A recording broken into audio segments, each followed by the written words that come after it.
Hello दोस्तों, स्वागत है आप लोग का हमारे चैनल में। दोस्तों, आज मॉडर्न हिस्ट्री के सीरीज में ये पार्ट 3 हम लोग लेकर आए हैं, जिसमें मॉडर्न हिस्ट्री से जितने भी इम्पोर्टेंट क्वेश्चन बनते होंगे मात्र कुछ चंद मिनटों में ही आप लोगों का कवर हो जाएगा। ठीक है। और दोस्तों, अगर आप लोग मॉडर्न हिस्ट्री का पार्ट 1 एंड पार्ट 2 नहीं देखे हैं तो वो जाके आप लोग चैनल पे ज़रूर विजिट कीजिएगा। ठीक है। और मॉडर्न हिस्ट्री के अलावा भी साइंस के इम्पोर्टेंट क्वेश्चन और करेंट अफेयर्स के भी वीडियोज हमारे चैनल पे हैं, प्लीज़ जाके देख लीजिएगा।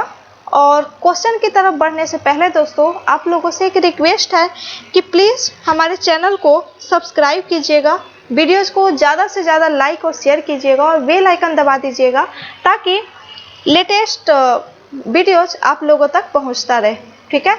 तो चलिए देखते हैं आज इस मॉडर्न हिस्ट्री के पिटारे में क्या देखने को मिलता है। ठीक है। तो बढ़ते हैं क्वेश्चन की तरफ।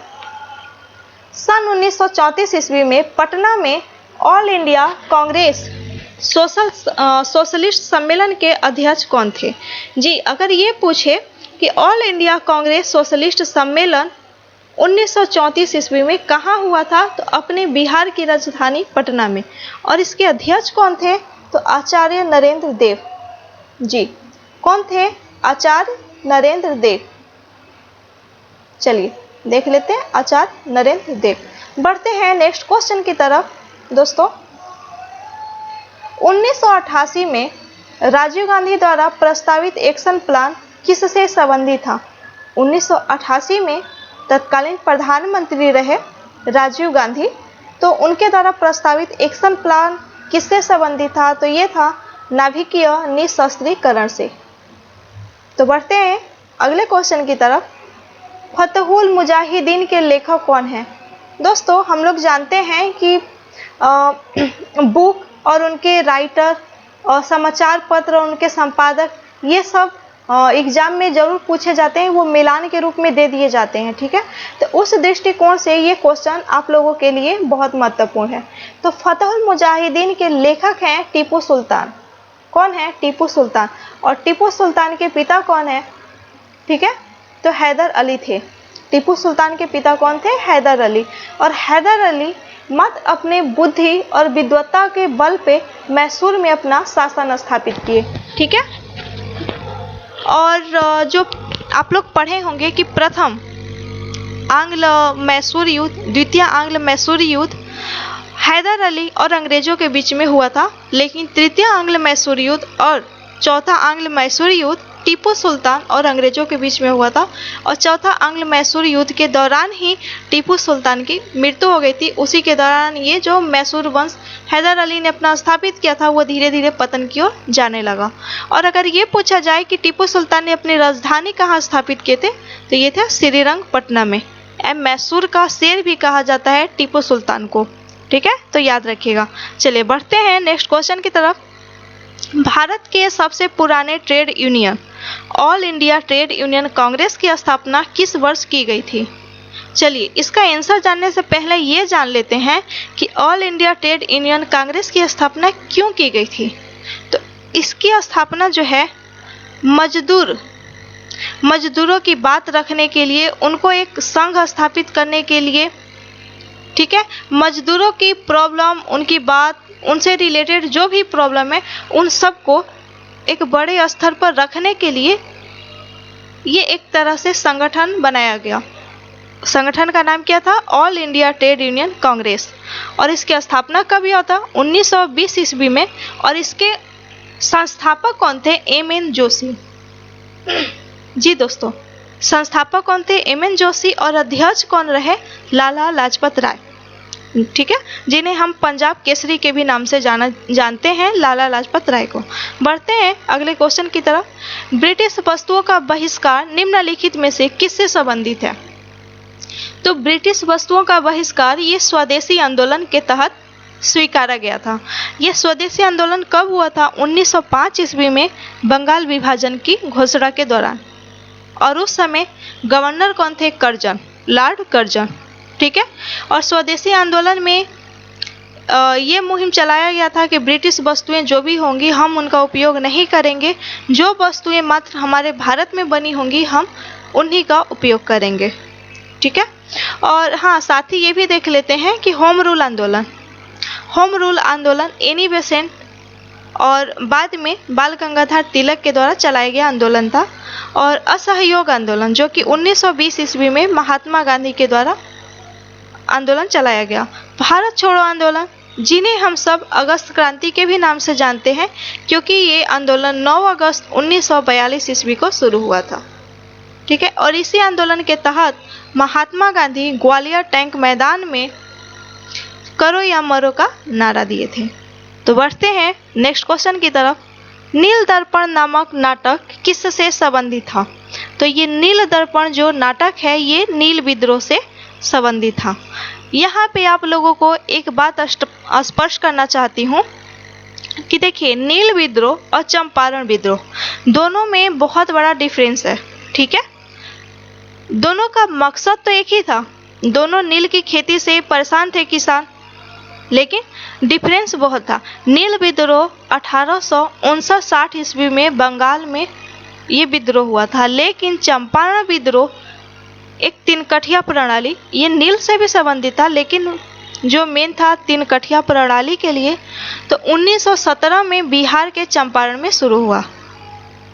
ठीक है। तो ये दोनों फैक्ट्स आप लोग याद रखिएगा कि नील विद्रोह बंगाल में हुआ था, जबकि चंपारण विद्रोह अपने बिहार में हुआ था। ठीक है।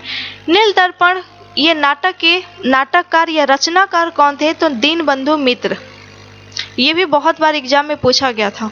और अगर आपसे ये पूछ दिया जाए कि नील दर्पण नाटक का अंग्रेजी में अनुवाद किसने किया था? तो मधुसूदन दत्त ने। ठीक है। चलिए, ये संथाल विद्रोह। दोस्तों, अगर ये कहा जाए कि 1857 से पहले सबसे बड़ा विद्रोह कौन हुआ था, तो 1856 का संथाल विद्रोह। और ये संथाल विद्रोह झारखंड में हुआ था और इसके नेतृत्वकर्ता 4 भाई थे, जिनके नाम थे सिद्धू, कान्हू, चांद, भैरव। याद हो गया ना? चलिए, मोपला विद्रोह ये 1921 ईस्वी में हुआ था और केरल में हुआ था। केरल के मलबार तट के समीप जो क्षेत्र थे वहाँ पे हुआ था। ये भी जमींदारों के खिलाफ किसानों ने ये आंदोलन किए थे।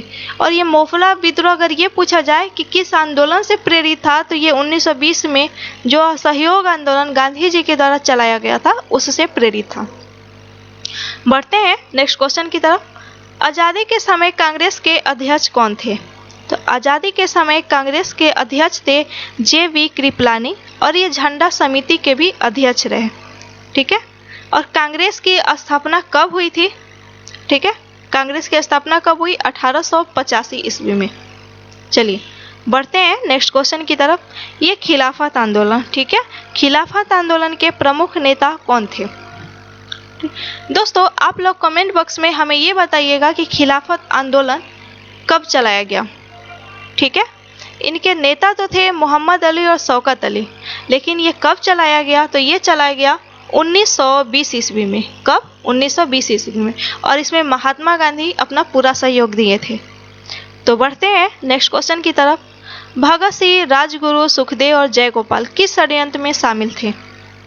तो ये लोग लाहौर षड्यंत्र में शामिल थे। ठीक है।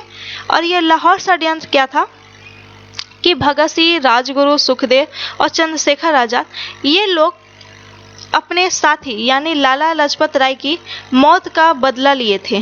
किससे? सैंडर्स से, जो एक पुलिस कमिश्नर थे लाहौर में। ठीक है। पुलिस कमिश्नर सैंडर्स की इन लोगों ने हत्या कर दिए थे 1928 ईस्वी में। तो उसी का केस चल रहा था और उसी केस को कहा जाता है लाहौर षड्यंत्र। और इसी के तहत 31 मार्च 1931 ईस्वी को भगत सिंह, राजगुरु और सुखदेव को फांसी दे दिया गया और चंद्रशेखर आजाद फरवरी 1929 में ही इलाहाबाद के अल्फ्रेड पार्क में खुद को गोली मार लिए थे। ठीक है। चलिए, हाँ दोस्तों, आगे बढ़ने से पहले आप लोगों को कुछ और बातें बता देती हूँ। ये कानपुर षड्यंत्र कब हुआ था? तो ये हुआ था आपको 1924 ईस्वी में। कब हुआ था? 1924 ईस्वी में। काकोरी कांड कब हुआ था? 1925 ईस्वी में। इसी काकोरी कांड के तहत रामप्रसाद बिस्मिल, राजेंद्र लाहिड़ी, रोशन लाल, इन लोगों को फांसी दिया गया था। और ये असेंबली बम कांड ये हुआ था 1929 ईस्वी में। ये कब हुआ था? 1929 ईस्वी में, ठीक है। और इसके तहत भगत सिंह और बटुकेश्वर दत्त, ठीक है, 1929 ईस्वी में हुआ था। ये भगत सिंह और बटुकेश्वर दत्त असेंबली में बम फेंके थे। और वो भी बम क्यों फेंके थे ये पूछा जाए तो एक पब्लिक सेफ्टी बिल एक ये पारित हो रहा था, इसी पे चर्चा हो रहा था, इसी के खिलाफ इन लोगों ने बम फेंके थे। चलिए तो बढ़ते हैं नेक्स्ट क्वेश्चन की तरफ। बक्सर की लड़ाई के बाद बंगाल के नवाब की गद्दी पर किसे बैठाया गया? तो बक्सर की लड़ाई के बाद जो बंगाल के नवाब बने वो थे मीर जाफर। कौन थे? मीर जाफर। दोस्तों अगर ये कहा जाए कि वो कौन सी लड़ाई है जो ये तय करता है कि अंग्रेज अब भारत से कभी नहीं जाएंगे, यानी पूरी अंग्रेजों की सत्ता पूरी तरह भारत में स्थापित हो गई, तो वो बक्सर की लड़ाई थी, ठीक है। पलासी की लड़ाई जो 1757 ईस्वी में होती है वो अंग्रेजों को एक तरह से रास्ता दे देता है, लेकिन बक्सर की लड़ाई एक सत्ता स्थापित करने के लिए अंग्रेजों के लिए बहुत महत्वपूर्ण था, ठीक है। तो ये बक्सर की लड़ाई कब हुआ था? 1764 ईस्वी में। एक तरफ थे अंग्रेज जिसके नेतृत्व करता थे हेक्टर मुनरो, और दूसरी तरफ थे बंगाल के नवाब मीर कासिम, अवध के नवाब सुजाउद्दीन या सुजाउद्दौला, और मुगल सम्राट जो अंतिम मुगल सम्राट थे शाह आलम द्वितीय, ठीक है। इनके बीच में हुआ था, अंग्रेजों और इन तीनों राजाओं के बीच में। चलिए बढ़ते हैं नेक्स्ट क्वेश्चन की तरफ। स्वदेशी का प्रस्ताव कांग्रेस के किस अधिवेशन में पारित किया गया था? दोस्तों यहाँ पे आप लोगों का एक कन्फ्यूजन मैं दूर करना चाहती हूँ। अगर आपसे ये पूछा जाए कि स्वदेशी का प्रस्ताव कांग्रेस के किस अधिवेशन में पारित किया गया, तो ये किया गया कलकत्ता अधिवेशन 1906 ईस्वी में। और उस समय इसका अध्यक्ष कौन थे? तो दादा भाई नौरोजी। और फर्स्ट बार उन्होंने स्वराज शब्द का प्रयोग इसी कलकत्ता अधिवेशन 1906 में किए थे, ठीक है। और अगर आपसे ये पूछा जाए कि किस अधिवेशन में मात्र ब्रिटिश वस्तुओं का बहिष्कार उस प्रस्ताव को पारित किया गया था कि ब्रिटिश वस्तुओं का बहिष्कार, इस प्रस्ताव को किस में पारित किया गया था? तो बनारस अधिवेशन 1905 में, ठीक है, जिसके उस समय अध्यक्ष करता थे गोपाल कृष्ण गोखले, जिन्हें हम महात्मा गांधी के गुरु के नाम से जानते हैं। चलिए दोस्तों बढ़ते हैं नेक्स्ट क्वेश्चन की तरफ। 1909 में गांधी जी द्वारा लिखित पुस्तक हिंद स्वराज किस भाषा में लिखी गई थी? ये क्वेश्चन बहुत बार एग्जाम में पूछा गया था। हिंद स्वराज किनके द्वारा लिखा गया है? तो महात्मा गांधी के द्वारा। और किस भाषा में? तो गुजराती भाषा में। बढ़ते हैं अगले क्वेश्चन की तरफ।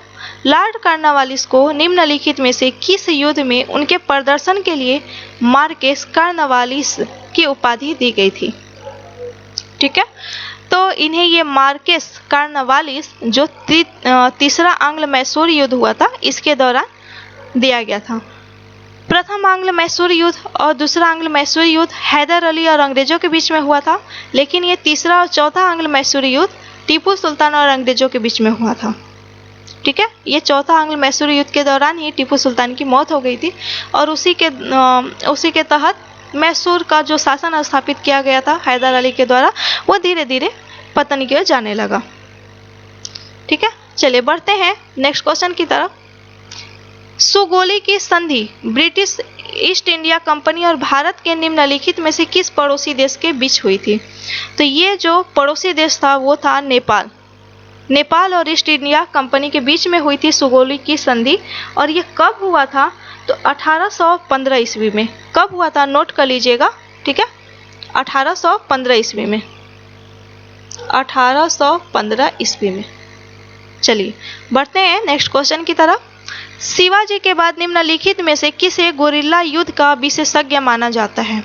तो अगर शिवाजी के बाद गुरिल्ला युद्ध का विशेषज्ञ जिन्हें माना जाता है वो है बाजीराव प्रथम। कौन है? बाजीराव प्रथम। दोस्तों शिवाजी से संबंधित कुछ क्वेश्चन है जो मैं आप लोगों को यहाँ पे बता देना चाहती हूँ कि अगर पूछा जाए अष्टदिग्गज मंत्री किनके दरबार में सुशोभित थे, तो शिवाजी के, जो 8 बुद्धिमान मंत्रियों का एक गढ़ था। और ये पूछा जाए कि सरदेश मुखी और चौथ कर किसने लगाया था, तो शिवाजी ने। चौथ और सरदेश मुखी, ठीक है, चौथ और सरदेश मुखी, ये हो गया चौथ और ये हो गया सरदेश मुखी। सरदेश मुखी चौथ के अंतर्गत 1/4 लिया जाता था, ठीक है। सरदेश मुखी के अंतर्गत 1/4 कुल राजस्व का, लेकिन सरदेश मुखी के तहत कुल राजस्व का 1/10 भाग लिया जाता था, ठीक है। चौथ के अंतर्गत 1/4, सरदेश मुखी के अंतर्गत कुल राजस्व का 1/10 भाग लिया जाता था। अब ये सरदेश मुखी किनसे लिया जाता था, तो जो क्षेत्र शिवाजी के नियंत्रण में थे, ठीक है, जो क्षेत्र शिवाजी के नियंत्रण में थे उनसे ये सरदेश मुखी चौथ लिया जाता था, क्योंकि उनकी रक्षा करने के लिए, उनकी देखभाल करने के लिए, बाहरी शत्रुओं से बचाने के लिए। और जो चौथ है, तो जो क्षेत्र शिवाजी के नियंत्रण में नहीं था लेकिन उनके राज्य से सटे हुए जो सीमावर्ती क्षेत्र थे उनसे लिया जाता था कि मैं आप पे आक्रमण नहीं करूँगा, मैं आपकी सीमा की रक्षा करूँगा। आई होप कि आप लोगों को समझ में आ गया होगा। दोस्तों मैं चाह रही हूँ कि देखिए जो क्वेश्चन आए, अगर इससे रिलेटेड कुछ क्वेश्चन बन रहा हो तो वो भी मैं आप लोगों को साथ ही साथ बताते चलूँ, ताकि आप लोगों का अच्छे से रिवीजन हो जाए, ठीक है। चलिए बढ़ते हैं नेक्स्ट क्वेश्चन की तरफ। लॉर्ड डलहौजी के शासनकाल के दौरान निम्नलिखित में से कौन सी लड़ाई लड़ी गई थी, तो लॉर्ड डलहौजी, इसकी हड़प नीति हम सब जानते हैं। और इस हड़प नीति का मतलब था कि किसी राज्य में अयोग्य राजा घोषित कर देना या अयोग्य उत्तराधिकार घोषित करके उस राज्य को अपने अंतर्गत मिला लेना, वही डलहौजी की हड़प नीति थी। तो ये हड़प नीति के दौरान डलहौजी ये लड़ा था दूसरा आंग्ल सिख युद्ध, ठीक है। तो ये प्रथम आंग्ल सिख युद्ध कब हुआ था, तो ये हुआ था 1845-46 में, ठीक है। लेकिन ये दूसरा आंग्ल सिख युद्ध कब हुआ था, 1848-49 में। कब हुआ था, 1848-49 में। और उस समय राजा थे राजा रणजीत सिंह के छोटे पुत्र दिलीप सिंह, मात्र उस समय बालक थे, 14-15 साल के रहे होंगे, ठीक है। तो अंग्रेजों ने उन्हें हरा दिया और उन्हें रंगून भेज दिया। तो उस समय बालक थे तो उन्हें पढ़ने के लिए रंगून भेज दिया गया था, और इसी के साथ ही सिख साम्राज्य का धीरे धीरे पतन हो गया। चलिए बढ़ते हैं नेक्स्ट क्वेश्चन की तरफ। निम्नलिखित में से किस अधिनियम ने दोहरी सरकार की व्यवस्था स्थापित की, तो ये थी पिट्स इंडिया एक्ट 1784। बढ़ते हैं नेक्स्ट क्वेश्चन की तरफ। निम्नलिखित में से किस अधिनियम के द्वारा भारत में पहली बार लोक सेवा आयोग की व्यवस्था की गई, तो ये किया गया भारत सरकार अधिनियम 1919। ये है आपका नेक्स्ट क्वेश्चन। रविंद्रनाथ टैगोर के सुझाव पर बंगाल विभाजन की तारीख को किस रूप में मनाया जाता था, तो ये मनाया गया राखी बंधन दिवस। और कब मनाया गया, तो 16 अक्टूबर को। कब मनाया गया, 16 अक्टूबर 1905 को, ठीक है, बंगाल में। कब मनाया गया, 16 अक्टूबर 1905 को बंगाल में, जब बंगाल विभाजन हुआ था, ठीक है। और उस समय के गवर्नर थे कर्जन। और रविंद्रनाथ टैगोर ये चाहते थे कि हिंदू मुस्लिम एक दूसरे की कलाई पे राखी बांध के ये शपथ लें, ये प्रतिज्ञा करें कि वो एक दूसरे की हमेशा रक्षा करेंगे, कभी मारकाट नहीं करेंगे। ये राखी बंधन का यही उद्देश्य था, ठीक है। और अगर ये पूछा जाए कि बंगाल विभाजन रद्द कब किया गया, तो 1911 ईस्वी में, लॉर्ड हार्डिंग द्वितीय के समय, 1911 ईस्वी में। तो दोस्तों ये थे कुछ इंपॉर्टेंट क्वेश्चन। आई होप कि आप लोगों को अच्छा लगा होगा और आप लोगों के लिए ये हेल्पफुल रहा होगा।